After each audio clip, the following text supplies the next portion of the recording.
Olá, queremos dar as boas-vindas a todos vocês para mais um estudo do livro Grandioso Plano Divino das Eras.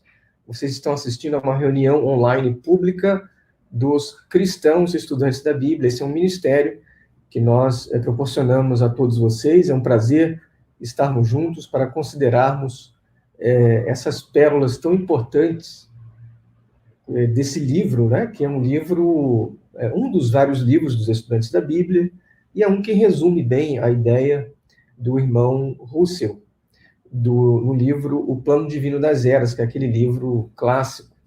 Então, O Grandioso Plano é um livro mais curto, né, mais moderno, com uma linguagem mais acessível, e hoje nós vamos abordar o capítulo 3, a revelação de Deus, a Bíblia. Esse capítulo inteiro é focado na palavra de Deus, a Bíblia. Mais uma vez, eu quero dar as boas-vindas a todos vocês, tanto os que estão aqui conosco ao vivo, quanto aqueles que depois vão assistir à gravação dessa reunião. Como eu disse, o ministério que vocês estão assistindo agora é o dos cristãos estudantes da Bíblia. Vamos soltar a vinheta aqui para vocês.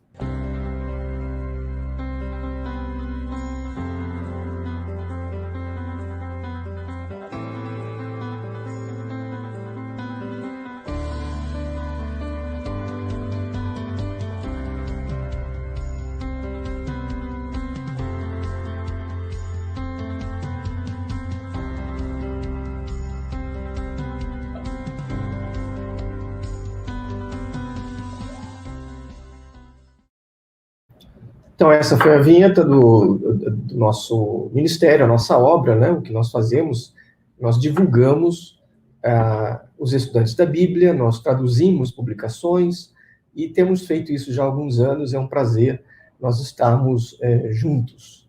Bom, antes de eu começar aqui, eu gostaria apenas de anunciar para vocês que nós temos a nossa página do Facebook.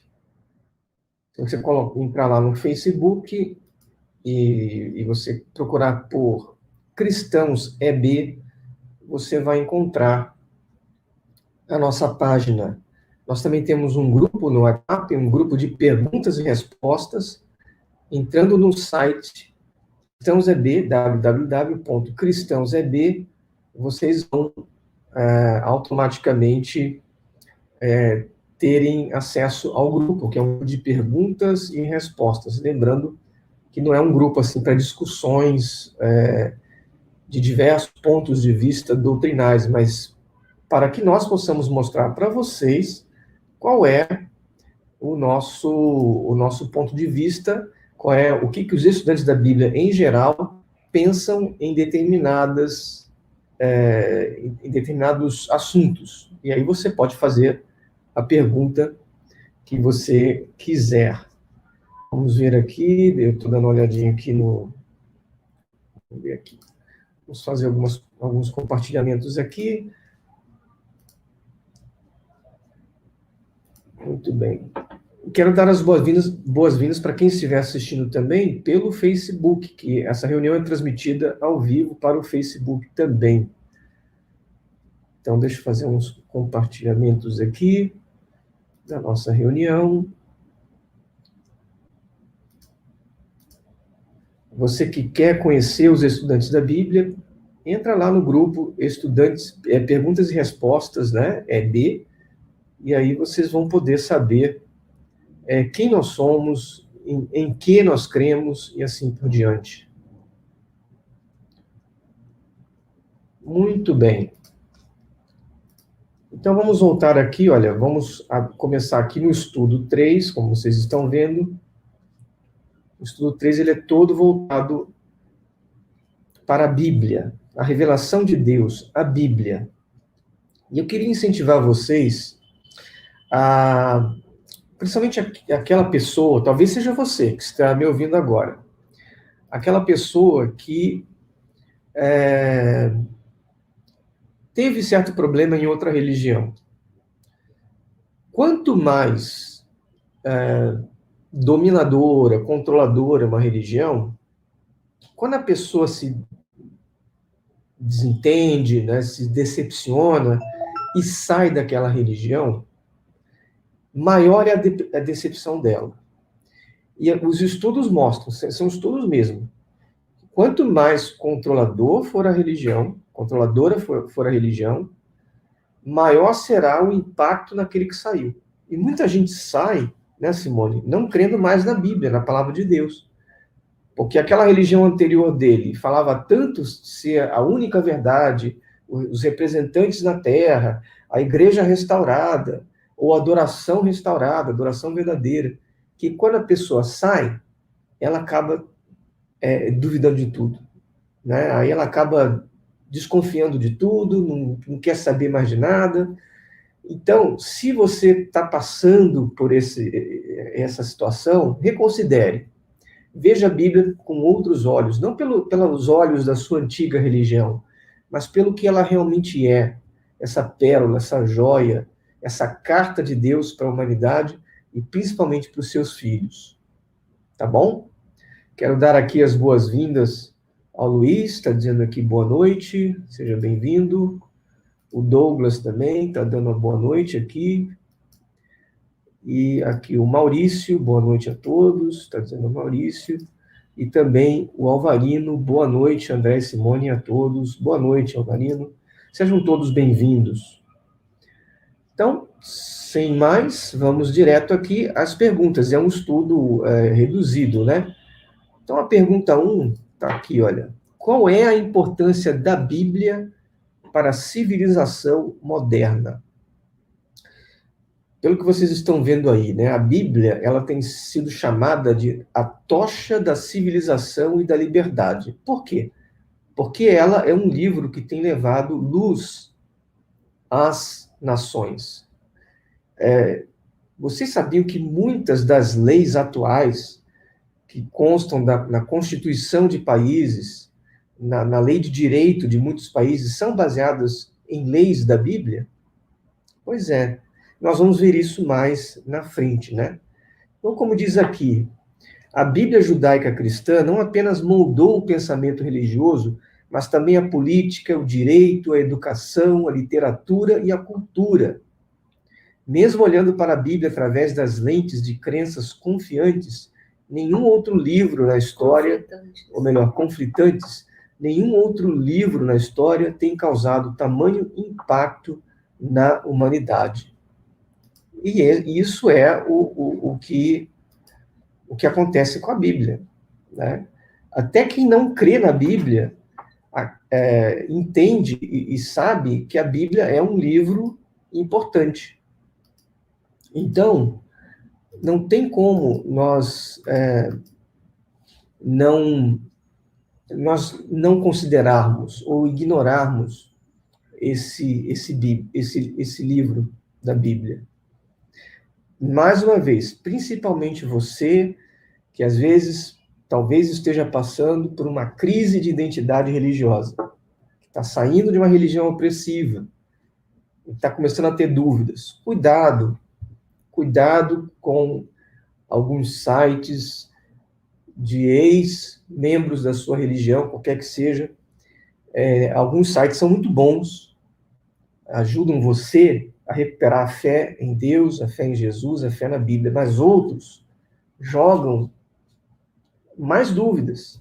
Outros fazem com que você fique num estado de confusão religiosa e passe a descrer em Deus. E alguns até se dizem cristãos, mas quando você vai ler lá, tem um montão de coisas sobre ateísmo, sobre estilos de vida imoral, não tem filtro nenhum, então cuidado. Não faça isso, né? Olhe para a Bíblia com carinho, ore a Deus e você vai ser ajudado. Quero dar as boas-vindas aqui ao Levi também, ele está dando uma boa noite a todos. Obrigado, Levi. E já vou pedindo para vocês que estão aqui conosco que deixem o seu like, compartilhem o vídeo, porque assim demonstra que vocês apoiam a nossa obra e que também estão gostando, né, do material. Isso ajuda outras pessoas a terem acesso a esse material também. Então, vamos para mais uma pergunta nesse capítulo. Então está aqui, olha. Como a mensagem da Bíblia tem sido mal interpretada? Poderia citar exemplos? Muito bem, então, olha só. A mensagem da Bíblia tem sido mal interpretada basicamente em duas frentes principais. Uma, na questão de interpretação. É o que diz o parágrafo ali, olha. As pessoas, às vezes, erroneamente acham que a linguagem simbólica da Bíblia é literal. Então, elas pegam passagens da Bíblia que são alegóricas, que são simbólicas, e aplicam aquilo de modo literal. A mais comum, que talvez a maioria de vocês conheçam, né? É aquela, por exemplo, de 2 Pedro, que diz que os céus e a terra passarão com fogo, né? Que a terra será queimada, as obras dela serão expostas. Aí as pessoas leem aquilo ali e dizem, está vendo? A terra vai ser queimada. Não é isso, Acho que eu não devo falar o que eu ia falar. Pode falar. É porque essa semana a gente estava assistindo aquele trechinho de um vídeo bombástico de um membro do corpo governante falando sobre os vermes comerem isso. Do Tony's, Anthony Morris. E ele fez um vídeo quase de terror. O discurso dele falando de como seria a morte dos infiéis, apóstatas e a turma do mal, né? Uhum. Eu fico muito impressionada porque ele usou textos que nitidamente ele sabe que são simbólicos. Porque se você juntar alguns textos que ele citou, acho que foi Isaías, né? Uhum. Com a fala de Jesus, poxa, dá para entender que estava se referindo a uma destruição eterna, não uma condição de morte horrorosa em que as pessoas iam ter que ver corpos sendo comidos. Uma coisa horrível. E outra coisa que eu fiquei pensando hoje até, porque às vezes eu fico refletindo dias sobre o mesmo ponto, né? É que Atos 17:31 é tão claro, né? Que o dia de julgamento é de 1000 anos. O dia de julgamento é de 1000 anos. Exato. E as pessoas hoje não têm condições. Jesus disse várias vezes, não, eles não têm condições de entender, eles não vão saber que agora não é a hora. E a gente está na mesma era. Nós estamos a 2000 anos de diferença, mas na mesma era considerada, né? Que é a era evangélica. Então, isso é um exemplo de aplicação mal, né? De pegar algo que é simbólico e aplicar como literal, né? Para aterrorizar. Eu acho que isso deixa as pessoas com medo, deixa as pessoas confusas, e não ajuda em nada, não incentiva em nada, não acrescenta em nada, né? Exato. Achei triste, para dizer a verdade. Achei triste ouvir aquilo. Então, declarações assim acaba criando uma situação, né, complicada, né? As pessoas, às vezes, acham, é isso que a Bíblia diz? Então eu não quero saber de Bíblia, não quero saber de Deus, não, né? Dando a boa-vinda, as boas-vindas e a boa noite, a Raquel está dizendo ali, olá, boa noite, seja bem-vinda, Raquel. Então, esse é um dos pontos, né? Esse ponto em que as pessoas acham que a linguagem é simbólica. Agora, isso daí nós temos que saber separar, né? Saber separar as coisas. A outra pergunta, nesse parágrafo, é a pergunta 3. Como a Bíblia pode e deve ser interpretada? Então, desculpe, a resposta está aqui, olha. A própria Bíblia interpreta a si mesma. Devemos estudá-la na sua inteireza. Olha, tá vendo que interessante? A própria Bíblia interpreta a si mesma. Então, olha só, aquele exemplo do texto que diz lá de 2 Pedro, né? Que fala que que a terra vai ser queimada e as suas obras vão ser expostas e tal. Muito bem, eu não posso pegar um texto isolado para tentar provar uma coisa. Eu tenho que comparar com outros textos. Aí, se eu for lá em Salmo 45:18, lá vai dizer que Deus criou a terra para ser habitada e não para ser vazia. Mateus 5:5 diz que os mansos herdarão a terra. Eclesiastes diz que uma geração vai, outra geração vem, mas a terra permanece para sempre. E há vários textos que falam da restauração, de um paraíso. Então, eu tenho que encaixar no quadro geral. Primeiro a Bíblia interpreta a si mesma. Nós vimos aqui, a Bíblia interpreta a si mesma. Depois, é isso aqui, devemos estudá-la na sua inteireza. Não adianta eu pegar um texto só para tentar fazer uma teoria. Tá vendo que interessante? Então, Não isso, só né? não adianta, pode até causar um sério problema de... Emerson está dando a boa noite, seja bem-vindo. Obrigado por acompanhar. Mais uma vez, quem estiver aqui conosco, deixe o seu like, compartilhe, para ajudar a nossa obra ministerial. Bom, então vamos seguir adiante, né? Vamos ver aqui. Ainda nesse texto aqui, né? Como a Bíblia interpreta, eu gostaria de fazer um comentário, que é um comentário relativo ao que algumas religiões afirmam.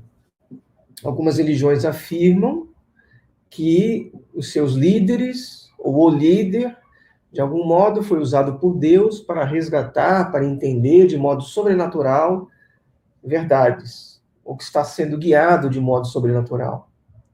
Só que nós, o nosso ministério, não crê nisso. Nós entendemos que a Bíblia é a palavra de Deus, e é ela que interpreta-se a si mesma. Então você tem que pegar uma parte da Bíblia para entender outra parte da Bíblia. Não adianta você tentar achar que Deus vai te dar um entendimento de alguma coisa.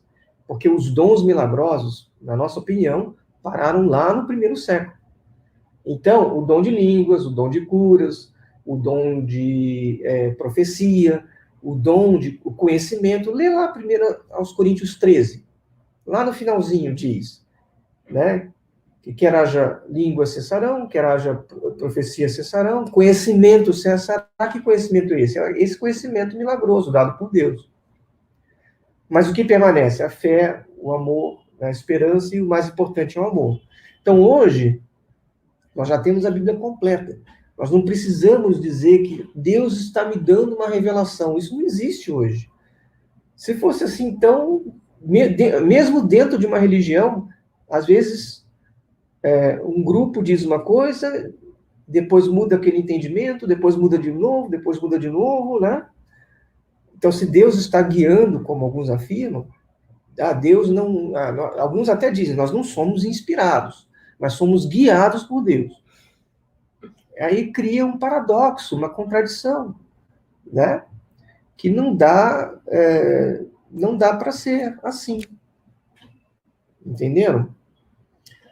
Então, vamos seguir aqui no próximo ponto. Próxima pergunta. Qual é o propósito das Escrituras? Como diz aqui, o propósito das Escrituras é maravilhoso, harmonioso e justo. E qual é? Oferecer a oportunidade de vida eterna para cada pessoa que já viveu. Esse é um ponto dos estudantes da Bíblia. Para cada pessoa que já viveu. Muitas religiões não pensam assim. Aliás, a maioria não pensa. A maioria afirma que ou você vai para o céu ou vai para o inferno. Ou aquelas teorias, né, de que, olha, você tem que estar com a nossa religião, senão não vai passar pelo Armagedon. E se não for da religião A, B, C, D, J, W, né, não tem vida, está destruído. Mas olha como é que é diferente, né? Os estudantes da Bíblia creem na oportunidade de salvação para todos. Primeiro para a igreja hoje, que está sendo julgada, depois para o mundo da humanidade. Como a irmã Simone falou, o Armagedon não é um julgamento, senão haveria múltiplos julgamentos, mas a Bíblia fala que Deus reservou um dia para o julgamento de toda a humanidade. Toda, não apenas dos que estiverem vivos, daquela geração que estiver lá viva por ocasião do Armagedon. E esse dia é o dia milenar, é a era milenar. É um dia de 1000 anos. É o reino de Deus, conforme nós cremos. Então vamos a mais um ponto aqui. Simone, pode ler essa pergunta para mim? Uhum. O que podemos dizer sobre a preservação da Bíblia? Bem, você quer que eu leia essa resposta? pode falar. A Bíblia é um dos livros mais antigos em existência. Sobreviveu às intempéries de mais de 30 séculos. Os homens usaram de todos os meios possíveis para bani-la. Houve ocasiões que até mesmo possuir uma Bíblia era um crime passível de morte. Então é isso que nós vemos, né? A Bíblia, ela tem sido perseguida, ela já foi queimada em praça pública, pessoas que tinham a Bíblia eram mortas, né? Diversos governos, impérios, né, já tentaram acabar com isso. Mas Yahvé Deus preservou a sua palavra. E às vezes o inimigo ele é tão astuto que ele quer desviar de outros modos. Em vez de... Ele tenta aniquilar. Não consegue? Então vou dar um jeito de criar alterações, livros que não eram da Bíblia, vou dizer que eram da Bíblia. Até hoje tem muita gente que fica perguntando, né? Esses livros aí não canônicos, né? O livro de não sei quem, Macabeus, né? E vários outros, Judite, vários outros, né? que não são bíblicos. Alguns até têm certa importância histórica, no caso do livro de Macabeus, mas outros são viagem total, não tem nada a ver com a Bíblia, né? Falam umas coisas assim absurdas. Então, cuidado, que o diabo, quando não consegue desviar você por um lado, às vezes ele desvia pelo outro. Não consegue tirar a Bíblia? Então vamos acrescentar, vamos botar coisas que não estão lá. Então, cuidado, né? Mas a Bíblia, ela é a palavra de Deus, ela está disponível de maneira completa. As pequenas variações introduzidas de erros ocasionais são todos possíveis de serem identificados, e é possível nós sabermos exatamente como era, e nada que altere, onde ocorrem essas alterações, nada que altere o quadro maior de entendimento bíblico, que é o mais importante.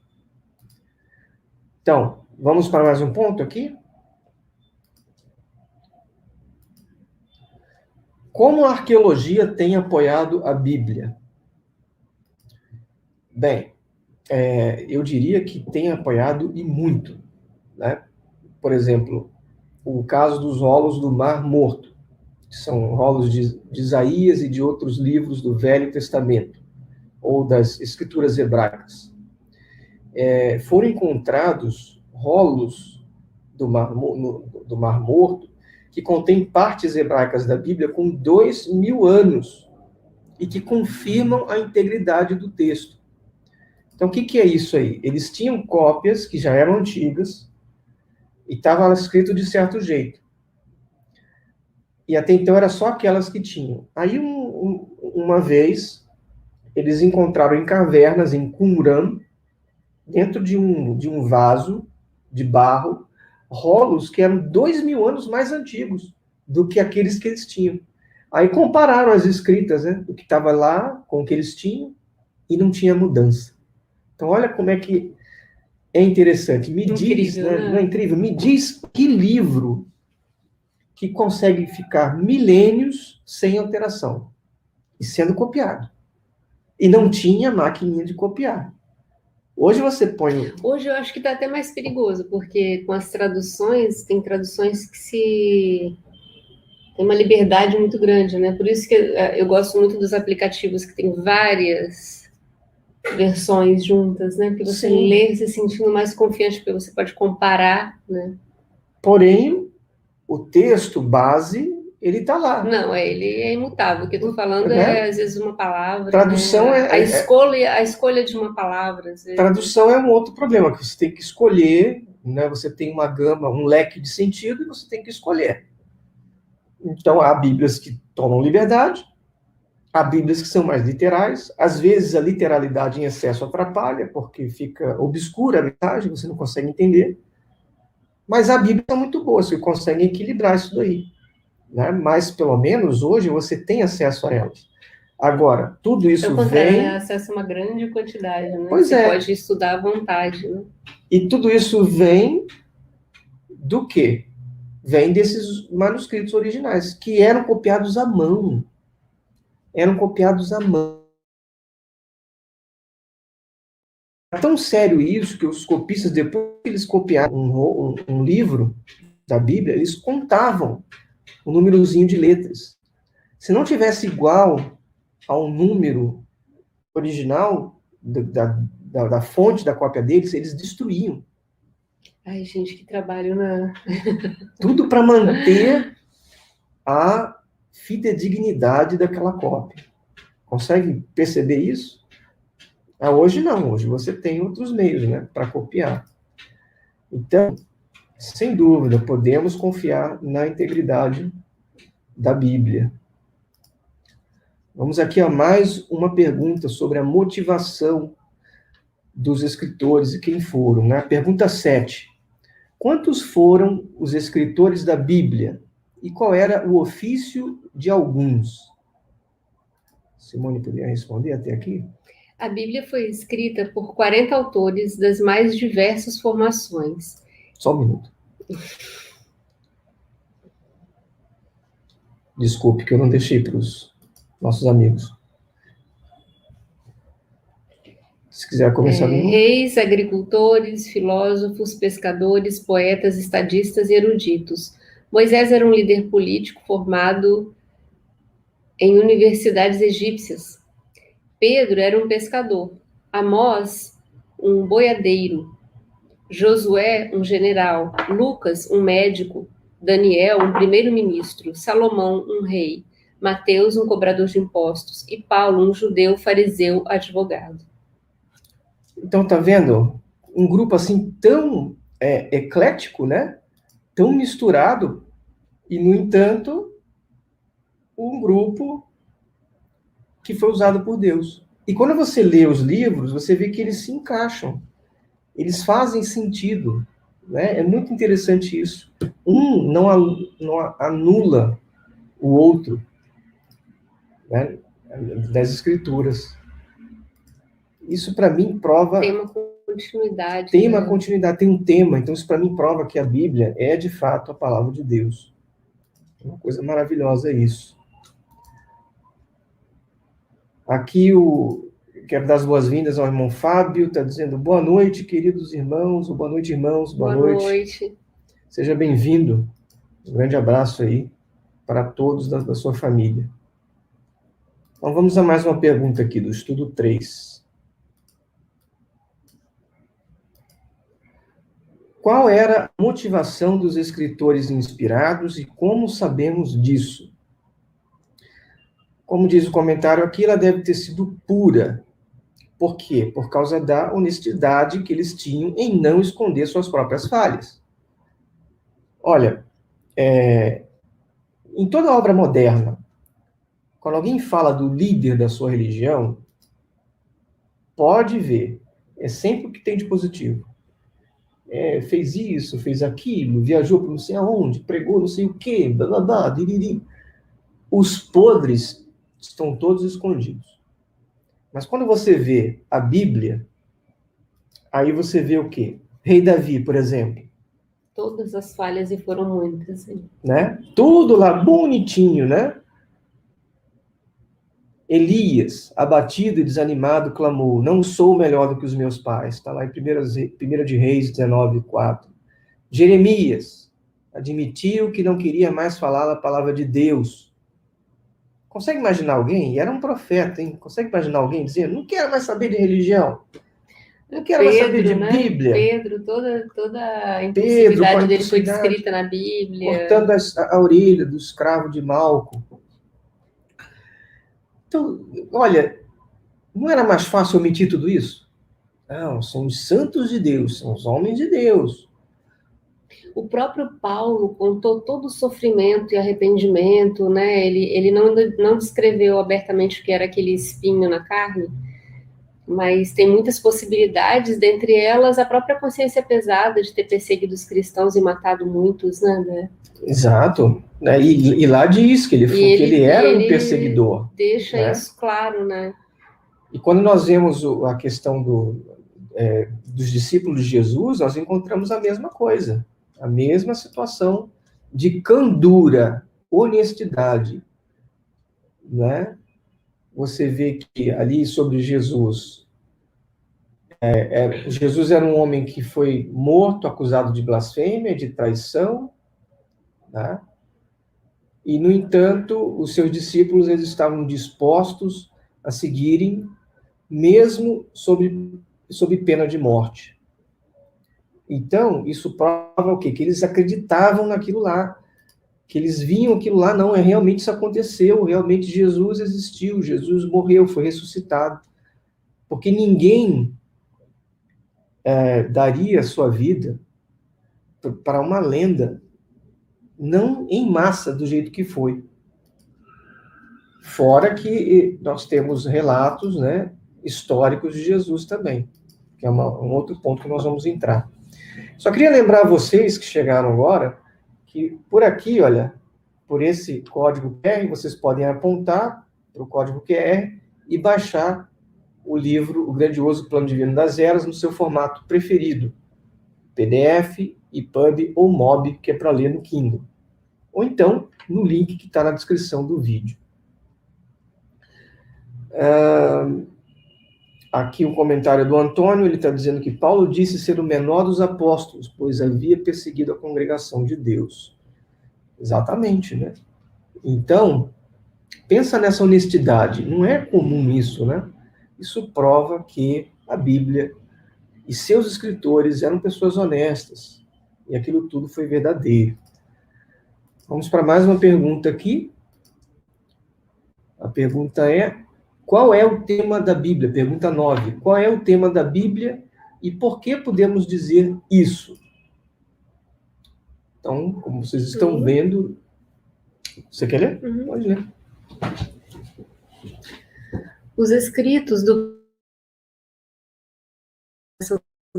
pelas histórias dos servos de Deus, a lei e os profetas, tudo apontava para o Messias no Novo Testamento. As genealogias acompanharam o desenvolvimento da prometida semente de Abraão, destinada a abençoar todas as famílias da terra. Membros dessa semente, como Isaac, Jacó e Judá, podem ser identificados na Bíblia por meio da linhagem real de Davi, chegando até Maria. O registro dessas histórias para o testemunho de nosso Senhor Jesus certamente foi orientado por Deus, o autor da Bíblia. Tudo bem, e essa declaração eu acho muito interessante, o ponto de vista dos estudantes da Bíblia, né? Porque as testemunhas de Jeová, por exemplo, dizem, o tema da Bíblia é a vindicação do nome de Deus. Mas não é esse, não parece ser esse, né? Porque toda a Bíblia, tudo ali, a genealogia, tudo apontando para Jesus. Claro que Jesus foi usado por Yahvé, mas o tema era esse. A Bíblia não diz que Jesus é o amém das profecias? Então, Jesus de Nazaré, é que era o tema principal da Bíblia, né? Agora, existem subtemas, como, por exemplo, o da terra inteira ser abençoada por meio da semente, né? Aliás, isso é uma coisa muito interessante, porque os que creem que a terra vai ser queimada, né? Os que creem no inferno, né? Por exemplo, como é que eles explicam isso? Que a Bíblia fala. Tá lá, olha. Então, até sublinhei aqui, né? Que a semente de Abraão estaria destinada a abençoar todas as famílias da terra. Gênesis 28:14. Todas, não metade, ou um quarto, ou um quinto. Todas as famílias da terra seriam abençoadas. Então, o tema da Bíblia, que é Jesus, aponta para algo positivo, que é a bênção, é a salvação, é o resgate. Não é o mesmo que salvação universal, porque nós sabemos que na era milenar haverá uma chance para todos que não forem da igreja. Mas quem não aceitar essa chance, o que vai acontecer? Aí sim vão para a destruição eterna, que é o lago de fogo, ou a segunda morte. Mas só depois de terem tido uma chance bem clara, bem plena, assim, inegável, inegável. Eles estão vendo lá. Yahvé ressuscitando as pessoas por meio de Jesus, a igreja participando do governo, né? Não, as doenças acabando, ninguém mais doente, uma nova sociedade humana. Aí não tem como dizer, será que Deus existe? Não tem como. Ou qual é a religião certa? Não vai ter como. O que Deus pede de mim mesmo, né? Será que Deus é Buda? Deus é isso? Não vai ter mais isso. Aí, naquela situação de clareza, quem escolher se rebelar contra Deus, aí não vai ter mais outra chance. Mas fora isso, até chegar lá, primeiro é a igreja hoje que está sendo julgada. Depois o restante da humanidade. Vamos passar aqui para mais uma pergunta. Vou botar aqui na tela para vocês. Pergunta aqui, olha, qual é a importância do Pacto da Lei? O Pacto da Lei foi muito importante.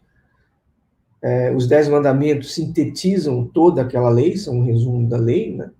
E em si eles são um código moral, uma lei notável, uma lei para adoração também, que foi resumida por Jesus com aquela frase, né? Amarás, pois, ao Senhor teu Deus de todo o teu coração e ao teu próximo como a ti mesmo.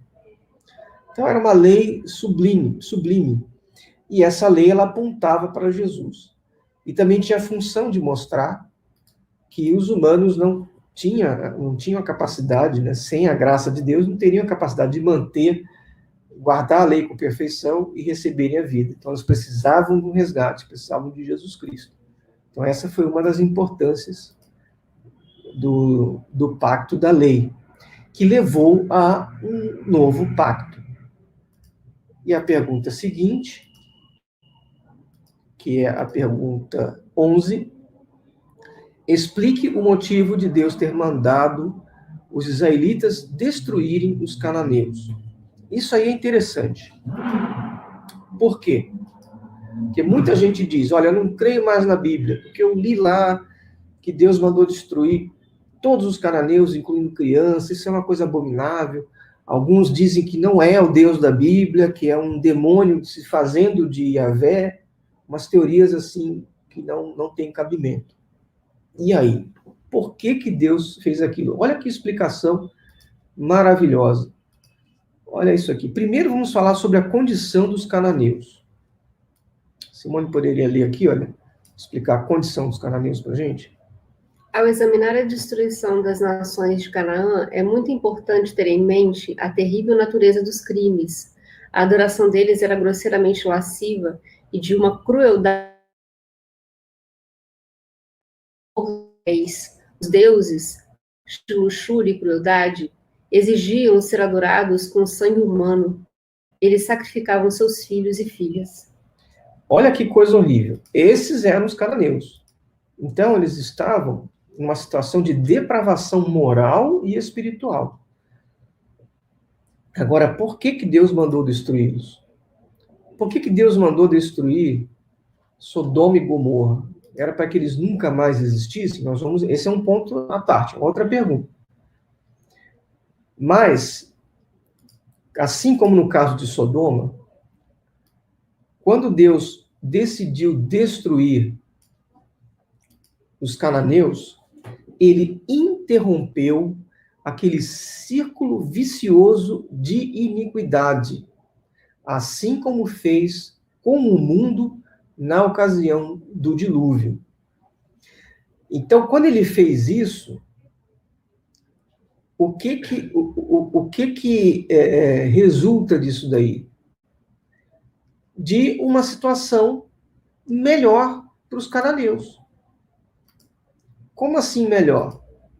É a pergunta 12 que vai responder. A pergunta 12 diz: como a destruição dos cananeus provam o amor de Deus? Olha só essa resposta. Por Deus ter impedido que afundassem cada vez mais no pecado, aquelas pessoas, ao voltarem da ressurreição, terão melhores condições de saírem do lamaçal em que se encontravam e progredirem a uma condição justa. Estão entendendo a situação? O que Deus julga é o caráter da pessoa. E tem a lei do livre-arbítrio. Então, pelo livre-arbítrio, Deus não pode forçar que alguém tenha um coração bom. O que acontece? Quando a pessoa está num processo de degradação, o coração dela está se poluindo cada vez mais. Quando Deus interrompeu esse processo, de certo modo, quando a pessoa voltar na ressurreição, ela vai voltar de onde aquele processo parou. Se tivesse continuado, talvez o coração tivesse estado tão desviado de Deus que, ao voltar na ressurreição, ela seria mais difícil para aquela pessoa aceitar as normas justas. Porque o livre-arbítrio ainda vai continuar existindo na era milenar, com o agravante de que não vai ter mais a tolerância do pecado. Então, se na era milenar o seu coração ruim impeliu você a fazer o mal, haverá consequências. Que hoje não há. Para o mundo. Para a igreja, sim. A igreja que está debaixo de julgamento, se o coração de um cristão gerado pelo Espírito o impelir a ir contra Deus, pecar contra o Espírito Santo, qual é a punição? É a morte no lago de fogo. Ele perde tudo. Agora, o que está envolvido aí é a condição do coração. Então, do nosso ponto de vista, Deus, ele interrompeu um ciclo vicioso de pecado. No processo, ajudou a limpar aquilo que poderia contaminar a nação de Israel, que, por sua vez, a nação de Israel não poderia ser contaminada nesse nível, porque é dela que sairia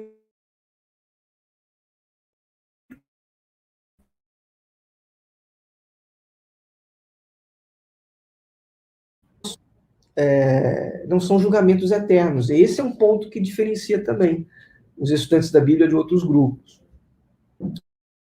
que é o que é a próxima pergunta. Eu já vou mostrar aqui para vocês. Ó, pergunta 13. Sodoma e Gomorra voltará? Qual é a base bíblica para a sua resposta? É o que diz aqui, olha.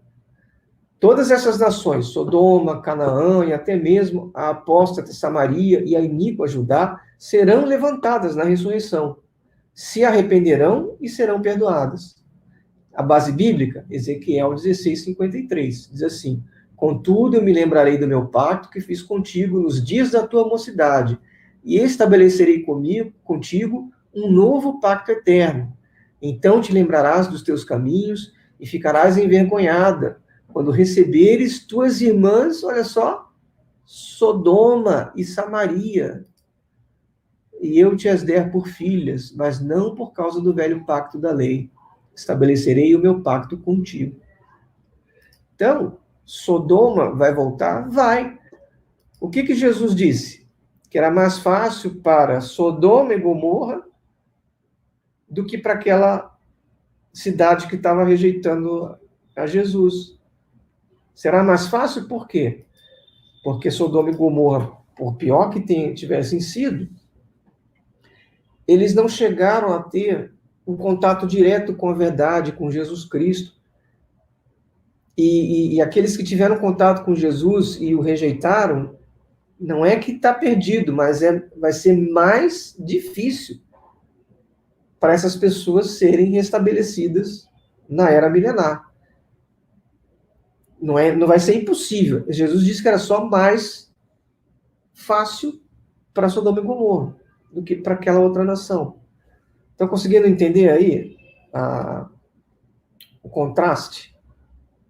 Então, as ações de Deus, esses julgamentos antigos do passado, não foram definitivos, mas visaram, de certo modo, controlar a iniquidade que estava acontecendo, para o bem daqueles que praticavam e para o bem daqueles que seriam afetados por ela. Olha que visão diferente, né? Então, adiantando um pouquinho mais, Vamos falar agora sobre as leis justas de Deus. Vamos colocar aqui. A pergunta 14. Quais são alguns dos aspectos justos da lei de Deus? Uma Simone poderia ler aqui, em amarelo? No Pacto da Lei havia leis para a proteção dos pobres, a responsabilidade que tanto os ricos como os pobres tinham igualmente perante a lei civil é ímpar até mesmo em nosso século XXI. A cada 50 anos, a lei tinha uma provisão para devolver as terras que haviam sido confiscadas. Esse era o ano do jubileu. Então, olha como é interessante isso, né? A lei que foi dada para a nação de Israel, né, o pacto da lei, era uma lei justa. Outros aspectos da lei, Simone pode ler aqui? Proteção contra a cobrança de juros excessivos nos empréstimos. Viúvas e órfãos não podiam ser oprimidos. Trabalhadores contratados não podiam ser oprimidos. Estrangeiros tinham seus direitos garantidos. Animais deviam ser respeitados e receber descanso. Alimentados, né? Alimentados, né? Então, essas foram algumas das leis, né? Que são, até hoje, são leis notáveis. Né? Isso, para mim, mostra que tiveram uma fonte divina. E a lei do jubileu, então, é maravilhosa. Nada era assim, a cada ciclo de 50 anos, alguém, por exemplo, que teve que vender um campo ou se vender como escravo, 50 anos depois, aquilo ali era revertido. Então, inclusive, na questão de cronologia, não é o nosso foco de hoje, mas mostra que o jubileu aponta para um jubileu maior, que é o jubileu da era milenar. Então, vamos continuar aqui. Vou botar aqui para todos verem. Pergunta 14. Quais são alguns dos aspectos justos da lei mosaica? Foi o que nós já vimos lá, né? Nós vimos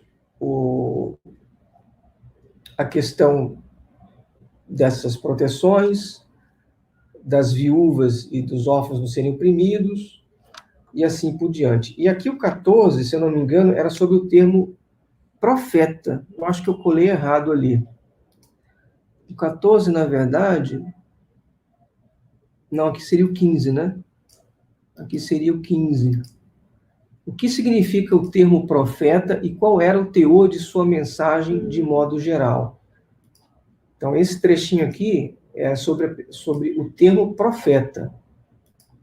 E aí, o que nós vemos aqui, né? O termo profeta significa expositor público e, de modo geral, o teor dessas exposições envolvia expor o pecado de pessoas, de nações, e também falar de bênçãos da parte de Deus. Achei interessante também um comentário que dizia que, de modo geral, os profetas não eram populares, né? Inclusive, muitos foram mortos, né? Por conta do seu posicionamento. Mais um pouquinho sobre as perguntas aqui desse estudo. Pergunta 16. Poderia ler, Márcio? Quais são algumas das profecias cumpridas sobre o Messias? Então, que Jesus nasceria em Belém, qual cordeiro ele seria sem mácula e não teria nenhum osso quebrado, ele seria traído por um amigo íntimo, seria contado com os transgressores. Olha, como é que alguém consegue fazer com que tudo isso se cumpra para ele, né? As pessoas dizem, isso poderia ter sido arranjado, mas o nascimento de Jesus na cidade exata, como diz lá, Miqueias 5:12, não. Como é que poderia forjar isso daí? Não tem como forjar. E coisas que acontecem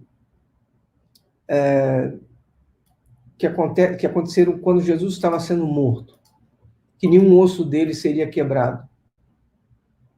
Como é que você mostra, como é que você prova isso? Como é que isso pode ser forjado? Seria mais fácil forjar o nascimento. Não é? Porque aí, como a cidade já era citada, eles poderiam, de alguma forma, ir para lá, mas não foi. Miqueias 5:2, mas tu, já Belém falava. Efrata, embora sejas pequena entre os clãs de Judá, de ti virá para mim aquele que será o governante sobre Israel. Suas origens estão no passado distante, em tempo. O que isso prova? Isso para mim mostra como que Deus enxerga o fim antes do início, né? Como ele já dizia exatamente de onde sairia, como as coisas aconteceriam. Então isso aí é maravilhoso. Voltando à nossa consideração, né? Estamos falando aqui de como a Bíblia é verdadeira. Então, dê uma chance a si mesmo. Você que crê na palavra de Deus, excelente, continue crendo. Você que está tendo dúvidas, reavalie, olhe com outros olhos. Baixa esse livro. Está aí no código QR, no canto superior direito, ou então no link. E aí você vai ver que não é bem assim. Nós falamos de profecias do passado, né? Vamos ver aqui a pergunta 17. Isso é um estudo longo, a gente está indo meio que rapidinho, mas vocês podem ler com calma depois.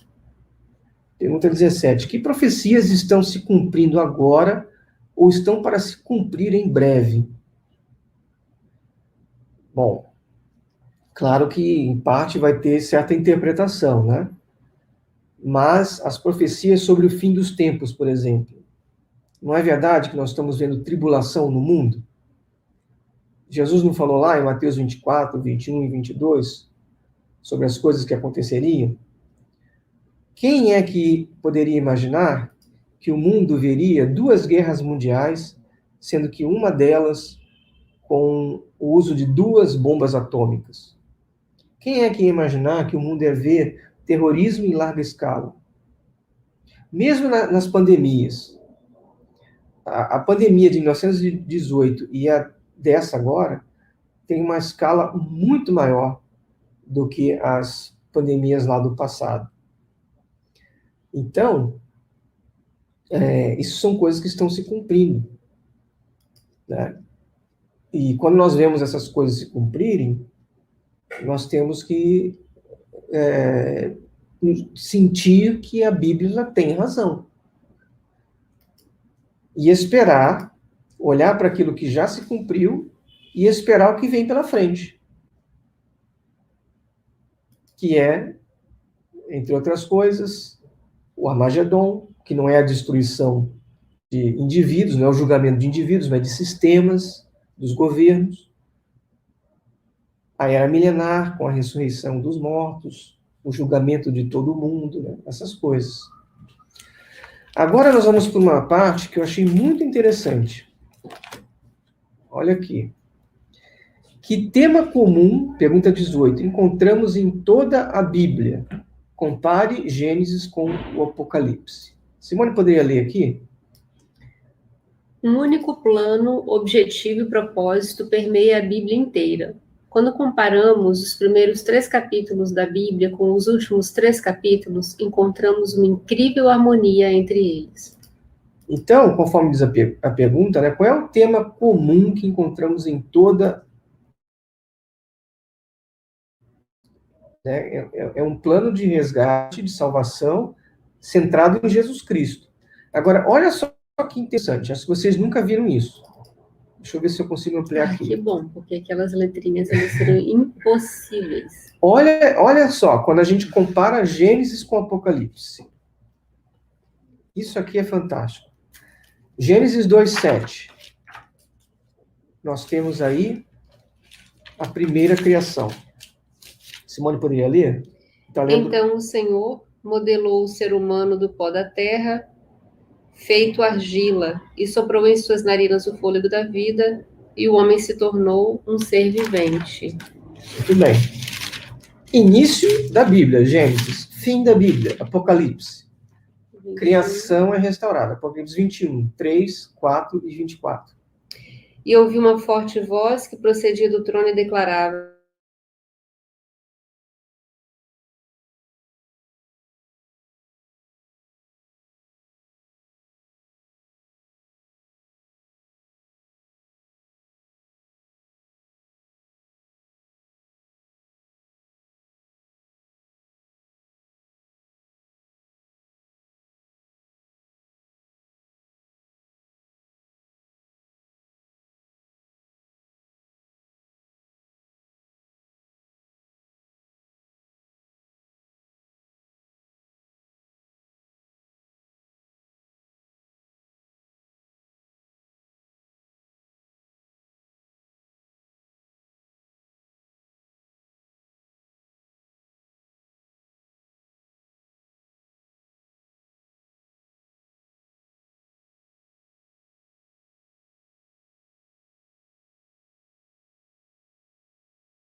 Então, parece que retornamos, né? Nós estávamos vendo, estava na dúvida se ia dar certo ou não. vamos ver aqui.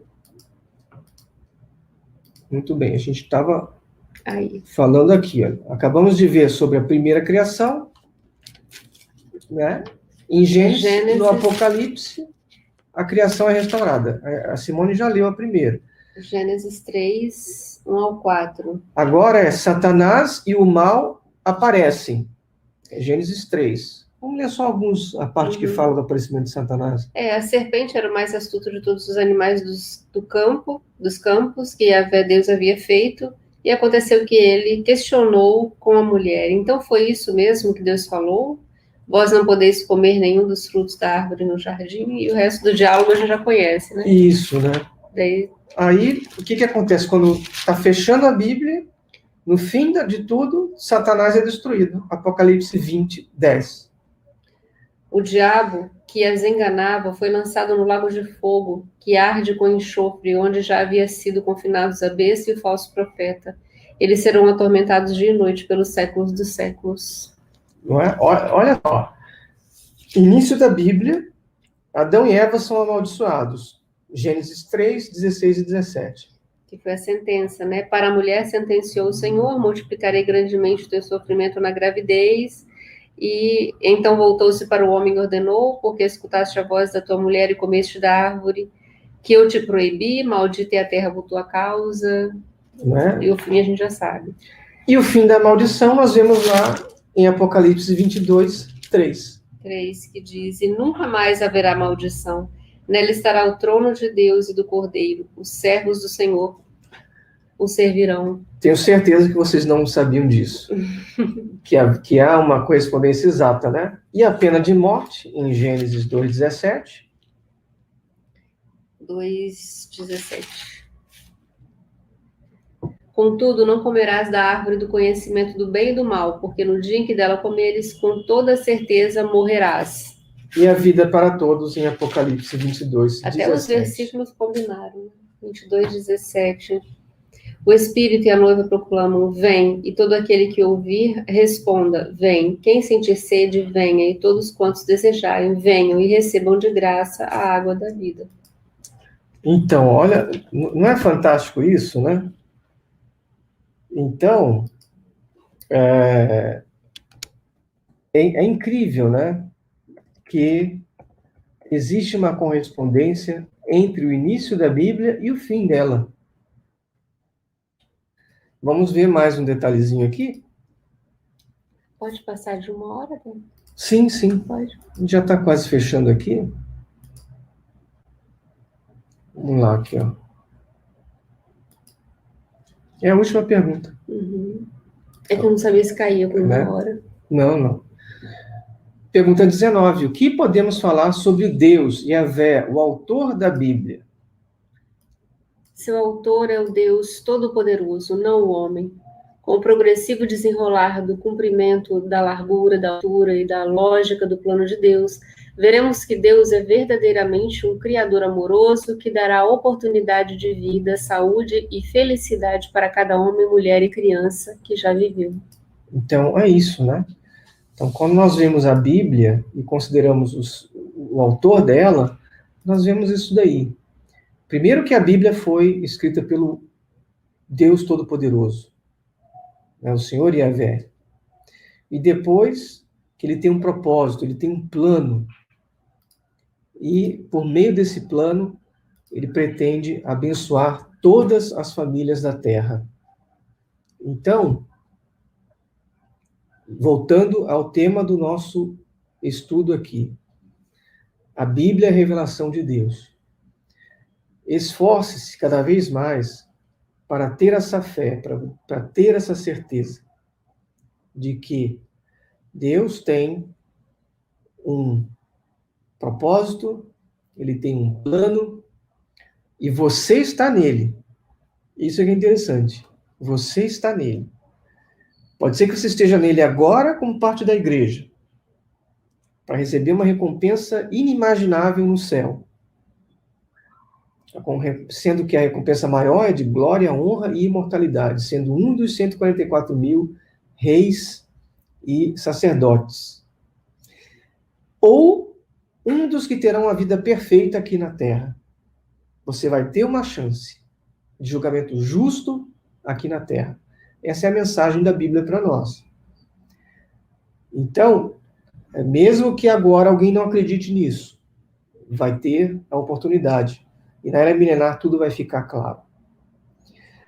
E para quem está buscando a Deus, continue fazendo isso por meio das páginas da Bíblia, que é a palavra de Deus. Não por meio de homens. Escritos de homens podem nos ajudar a entender, como esse livro nos ajudou a entender, tem nos ajudado a entender coisas. Mas o mais importante é buscarmos na palavra de Deus, lendo ou ouvindo ela gravada, todos os dias, estudando todos os dias, nos nutrindo daquilo. Como Jesus falou, meu alimento é cumprir, é fazer a palavra de Deus todos os dias. Né? Esse deve ser o nosso alimento também. Alimento para o nosso coração, para a nossa esperança. Eu quero agradecer a você que esteve conosco. Aqui um comentário dizendo que as explicações são claras e cristalinas, de fácil entendimento, sem arrodeios e com lógica bíblica. Muito obrigado. E vamos ficando por aqui, vamos nos despedindo, né? Você que nos apoiou, assistiu conosco, muito obrigado. Você que assistiu agora a versão gravada, no YouTube ou no Facebook, ou o áudio, também muito obrigado. Deixe o seu like, compartilhe, deixe o seu comentário, que assim você estará ajudando o nosso ministério e essa divulgação que nós fazemos de modo voluntário e gratuito da palavra de Deus. Então, mais uma vez, obrigado pelo seu apoio e tenham todos uma excelente semana. Que o Pai Celestial guarde a todos vocês. Tá bom? Um grande abraço e até a próxima.